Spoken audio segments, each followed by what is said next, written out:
مر جانے والے ایک شخص کا قصہ جس کا آغاز اس کی موت کے بعد ہوا۔ اس نے کیا کیا تھا کہ اس کی اولاد نے اسے قبر میں بھی چین سے سونے نہیں دیا۔ اس کا مردہ پولیس والوں کے لیے معمہ بن گیا۔ السلام علیکم، میرا نام ہے سعدی اور آپ دیکھ رہے ہیں صادق لائبریری۔ ملک صفدر حیات صاحب کی سیریز کا سب سے دلچسپ کیس پیش خدمت ہے۔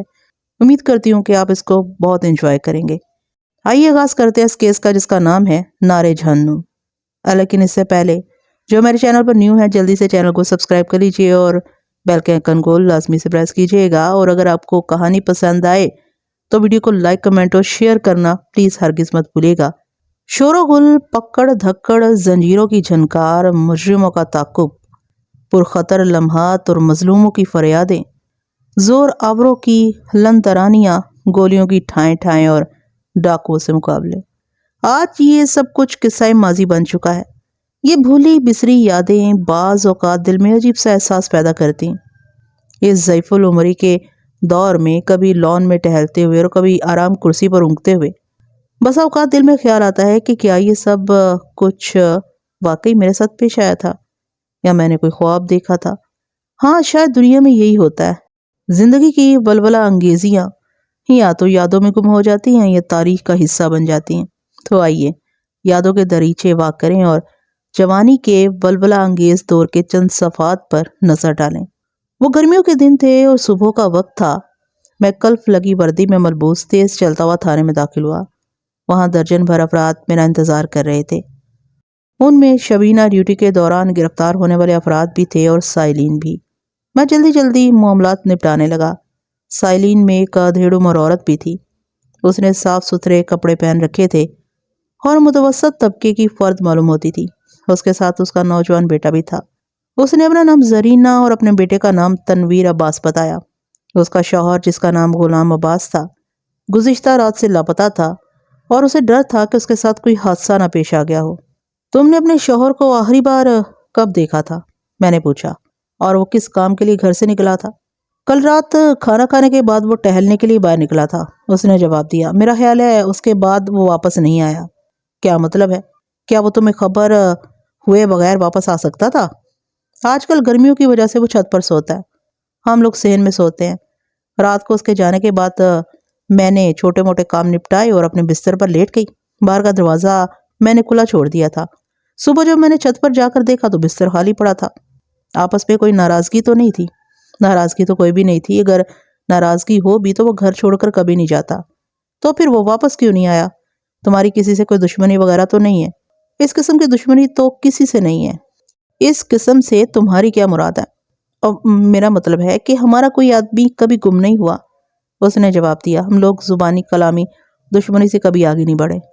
کیا تم نے اپنے ملنے جلنے والوں اور رشتہ داروں کے گھروں سے معلوم کر لیا ہے؟ جی ہاں، سب جگہ معلوم کرنے کے بعد ہی آپ کے پاس آئے ہیں۔ اللہ خیر کرے کوئی ایسی ویسی بات نہ ہو گئی ہو۔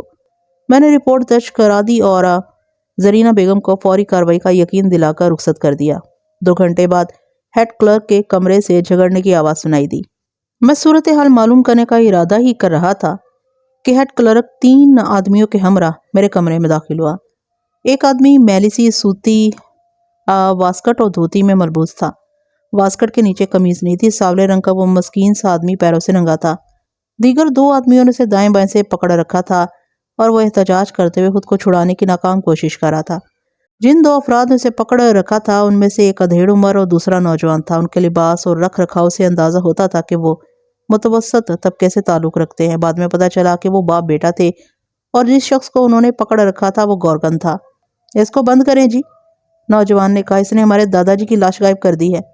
اس کے بازو چھوڑ دو اور آرام سے ساری بات بتاؤ۔ یہ جھوٹا سرکار، گورکن نے عاجزانہ انداز میں ہاتھ جوڑ کر کہا۔ ان کا مردہ خود ہی غائب ہوا ہے۔ ہم جدی پستی اس قبرستان میں کام کر رہے ہیں۔ ہم نے 90 سال کا گلا سڑا مردہ رکھ کر کیا کرنا تھا جی؟ اوئے، منہ سنبھال کر بات کر، ادھیڑ عمر شخص نے کہا۔ میرے باپ کا نام ادب سے لے، اگر دوبارہ گلا سڑا مردہ کہا تو جبڑا حلق میں اتار دوں گا۔ تھانے دار صاحب، انہوں نے مجھے بہت مارا ہے جی، گورکن نے فریاد کی۔ ان کے خلاف رپٹ لکھے جی۔ اوئے چپ کر، کھوتے دا کھر نہ ہوئے تھے۔ ادھیڑ عمر شخص نے اسے مارنے کے لیے ہاتھ اٹھایا۔ مار لو بچو، چنگی طرح مار لو، گورکن نے رونے والی آواز میں کہا۔ تمہارے مردے بھی میں نے ہی زمین میں گاڑنے ہیں۔ کسی مار کے پسلیاں نہ توڑی تو میرا نام بھی خوشی محمد نہیں۔ تم لوگ خاموش ہو جاؤ، میں نے تحکمانہ لہجے میں کہا۔ آپس میں بات نہیں کرو، تمہارا نام کیا ہے؟ میں نے دھیڑ عمر شخص سے پوچھا۔ میرا نام صادق علی ہے، اس نے جواب دیا، اور یہ میرا بیٹا اکرم ہے۔ کل میرے والد کا انتقال ہوا، ان کا نام سخاوت علی تھا۔ ہم نے کل ہی انہیں دفن کر دیا، اس بدبخت نے رات کو ان کی لاش غائب کر دی۔ خوشی محمد گورکر نے جواب دینے کے لیے منہ کھولا، مگر میں نے اسے چپ کرا دیا اور صادق علی سے پوچھا، اس نے لاش کیوں غائب کر دیا؟ کیا یہ لاشوں کا کاروبار کرتا ہے؟ یہ تو اسی کو معلوم ہوگا، اس کو ذرا پھینٹی شینٹی لگائے، خود ہی سب کچھ اگل دے گا۔ تم کو کیوں نہ پھینٹی شینٹی لگاؤں؟ میں نے غصے سے کہا، تمہارے پاس کیا ثبوت ہے کہ لاش اس نے غائب کی ہے؟ اس نے خود ہمیں بتایا۔ میرے استفسار پر خوشی محمد نے بتایا کہ وہ قبرستان سے ملحق ایک چھوٹے سے مکان میں رہتا ہے۔ گزشتہ رات تقریباً 1:30-2 بجے کو یہ آواز سن کر اس کی آنکھ کھل گئی۔ اس نے باہر نکل کر ادھر ادھر نظر دوڑائی اور 2-3 بار آواز بھی لگائی، مگر آس پاس کوئی بندہ پرندہ نظر نہیں آیا۔ وہ اندر جا کر بستر پر لیٹ گیا اور تھوڑی دیر میں اس کی آنکھ لگ گئی۔ آدھے یا پونے گھنٹے کے بعد اس نے دوبارہ کھٹکے کی آواز سنی اور پھر اٹھ بیٹھا۔ آسمان پر بادل چھائے ہوئے تھے اور ہر سو گہری تاریکی تھی۔ جو آواز اس نے سنی تھی وہ قبرستان کی طرف سے آئی تھی۔ وہ پودوں کے درمیان میں سے ہوتا ہوا آگے بڑھا اور تاریک قبرستان میں نظر دوڑائی۔ اچانک اس نے ایک مردے کو قبر سے نکلتے دیکھا۔ اس نے یہی لفظ استعمال کیا تھا، بقول اس کے وہ مردہ سر سے پیر تک سفید کپڑے میں یا بالفاظ دیگر کفن میں لپٹا ہوا تھا، اور وہ ایک قبر سے نکل کر ایک طرف چل دیا۔ خوشی محمد نے کہا، گرچہ اس کا ساری زندگی مردوں سے واسطہ رہا تھا، لیکن اس چلتے پھرتے مردے کو دیکھ کر اس کے اوسان خطا ہو گئے۔ وہ اپنی جگہ پر ساکت ہو گیا۔ مردہ درختوں کے جھنڈ میں غائب ہو گیا تو وہ ہمت کر کے واپس مڑا اور گھر جا کر بستر پر لیٹ گیا۔ اس نے اس پراسرار واقعے کو قدرت کے رازوں میں سے ایک راز سمجھا اور سونے کی کوشش کرنے لگا۔ یہ بات اس کے ذہن میں نہیں آئی کہ اس قبر کو جا کر دیکھے جس میں سے مردہ نکلتا ہوا دکھائی دیا تھا۔ اگلی صبح 10 بجے کے قریب اتفاقاً اس کی نظر سخاوت علی کی قبر پر پڑ گئی۔ قبر کھلی پڑی تھی، تب اسے خیال آیا کہ رات کو اس نے جس قبر سے مردہ نکلتے دیکھا تھا وہ یہی قبر تھی۔ وہ سیدھا صادق علی کے پاس پہنچا اور اسے بتایا کہ اس کے باپ کا مردہ قبر میں سے غائب ہو چکا ہے۔ صادق علی نے شور مچا دیا اور خوشی محمد کو پکڑ کر تھانے لے آیا۔ خوشی محمد کی پوری بات سننے کے بعد میں نے صادق علی سے پوچھا، تمہیں اس کی بات پر شک کیوں ہے؟ کیا یہ مردوں کا کاروبار کرتا ہے؟ تھانے دار صاحب، آپ خود سوچے بھلا، یہ بھی کوئی عقل میں آنے والی بات ہے کہ لاش قبر سے نکل کر چلی گئی؟ اس کے نوجوان بیٹے اکرم نے عقل مندی کا مظاہرہ کرتے ہوئے کہا، اگر اس کی بات مان بھی لی جائے تو دادا جی کو سیدھے گھر آنا چاہیے تھا۔ ہیڈ کلرک نے کہا، معلوم ہوتا ہے ان لوگوں نے دادا جی کو زندہ ہی زمین میں گاڑ دیا تھا۔ جس شخص کے ساتھ ایسا سلوک کیا گیا ہو وہ کیسے گھر واپس آ سکتا ہے؟ میں تو اس بات پر حیران ہوں کہ وہ قبر سے نکلا کیسے؟ میں نے صادق علی سے پوچھا، کیا تم نے خود جا کر اپنے باپ کی قبر کا معائنہ کیا ہے؟ نہیں جی، اس کی بات سن کر میرا تو دماغ ہی ٹھکانے پر نہیں رہا۔ تم لوگ باہر بیٹھو، میں نے کہا، میں فارغ ہو کر تمہارے ساتھ چلتا ہوں۔ 15-20 منٹ کے بعد میں اٹھنے کی تیاری کر رہا تھا کہ ایک اور شخص میرے کمرے میں داخل ہوا۔ اس نے تنکوں کی ہوادار ٹوپی پہن رکھی تھی اور عمر اس کی 50 سال کے لگ بھگ معلوم ہوتی تھی۔ مجھے یاد آیا کہ وہ کسی گواہی کے سلسلے میں پہلے بھی تھانے آ چکا تھا۔ اس نے سلام کرنے کے بعد کہا، ملک صاحب، مجھے جانا تو کسی عامل کامل کے پاس چاہیے تھا، مگر میں آپ کے پاس آ گیا ہوں۔ جناب، مسئلہ یہ ہے کہ ہماری ایک کوٹری پر جنات نے قبضہ کر لیا ہے۔ یہ کوٹری مویشیوں کے باڑے کے کونے پر واقع ہے۔ کچھ دن پہلے ہماری ایک بھینس مر گئی، ہم نے کوئی خیال نہیں کیا۔ پھر 3 مرغیاں غائب ہو گئی، ہم نے کوئی خیال نہیں کیا۔ لیکن جب دوسری بھینس نے رات کے وقت آسمان کی طرف منہ کر کے ڈکرانا شروع کیا تو ہمیں فکر لاحق ہو گئی۔ ہم سمجھ گئے کہ آسمانی بلا نے ہمارے باڑے کا راستہ دیکھ لیا ہے۔ ہم نے مولوی صاحب سے بات کی، انہوں نے عشاء کی نماز کے بعد باڑے میں عمل کرنا شروع کیا۔ 3 راتیں خیریت سے گزر گئیں۔ چوتھی رات آسمان سے پتھر برسنے لگے۔ 2 پتھر مولوی صاحب کے سر پر لگے۔ اگر ان کے سر پر پگڑی نہ ہوتی تو ان کا تو کام ہو گیا تھا۔ وہ اپنا بوریا سمیٹ کر بھاگے۔ صبح انہوں نے مجھ سے کہا، ولی محمد، تمہاری کوٹری پر کسی بہت ہی خبیث جن نے قبضہ کر لیا، اسے ٹکر لینا بہت مشکل ہے، تم اپنے مویشی یہاں سے ہٹا لو۔ جناب، میں نے مولوی صاحب کے مشورے پر عمل کیا اور مویشی دوسری جگہ باندھنے شروع کر دیے۔ کل رات باڑے کی طرف سے نلکا چلنے کی آواز آئی۔ اس وقت رات کے 2 یا 3 بجے ہوں گے۔ میری بیوی نے ڈرتے ڈرتے دیوار کے اوپر سے باڑے کی طرف دیکھا تو جناب اس نے عجیب نظارہ دیکھا۔ نلکا چل رہا تھا، پانی بھی گر رہا تھا، مگر چلانے والا کوئی نہیں تھا۔ میری بیوی کے منہ سے چیخ نکل گئی اور وہ بے ہوش ہوتے ہوتے بچی۔ اگر میں اسے سنبھالا نہ دیتا تو وہ ختم ہو جاتی۔ میں نے کہا، ہو سکتا ہے اندھیرے کی وجہ سے اسے نلکا چلانے والا نظر نہ آیا ہو۔ جناب، میری گھر والی نے کبھی جھوٹ نہیں بولا۔ تم نے خود کیوں نہیں دیکھا؟ میں نے پوچھا۔ وہ جھجکتے ہوئے بولا، میرا دل بڑا کمزور ہے جی، حکیم جی نے مجھے ایسی چیزوں سے دور رہنے کا مشورہ دیا، اس لیے ذرا احتیاط ہی کرتا ہوں۔ یہ کیسے پتا چلا کہ نلکا چلانے والا کوئی جن تھا؟ جناب، میں ثبوت اپنے ساتھ لے کر آیا ہوں۔ اس نے جیب میں ہاتھ ڈالا اور پیلے رومال میں لپٹی ہوئی کوئی چیز میری طرف بڑھائی۔ یہ دیکھیں۔ صبح میں نے 4 آدمی ساتھ لی اور کوٹری میں جا کر دیکھا